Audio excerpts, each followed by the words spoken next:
Hi, magandang gabi uli sa inyo lahat. Ito po si Mang Molly uli. Ngayon naman, ituturo natin tamang pagkain ng balot. Akala nyo walang balot dito sa Canada. Nakikita nyo yan, no? Ayan ang bato. Ay, balahibo pa, no? Masarap to. Yummy. Una, balatan. Kumuha ng konting asin. Budburan. Teka lang, DJ. At pagkatapos, ay buksan. Kunin ang ito ba yung sisiw? Taba. Ano ba to? Kulay-pulay. That's the embryo. Embryo. At ilagay.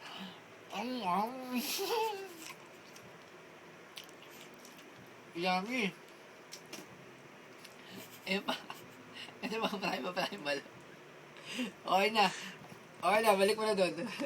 Ito naman ang sisiw ngayon, kapatid. Oh shit, durog na.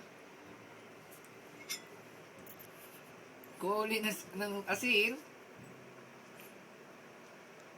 Nakita nyo, durog oh. Yan. Kaya sa susunod na uli pagbabalik. Gantong station uli. Ako uli si Mang Molly. Kasama natin ang ating cameraman uli na si Mang Patrick. Hello. Ay nagpapaalam sa inyo at bumabati ng magandang gabi.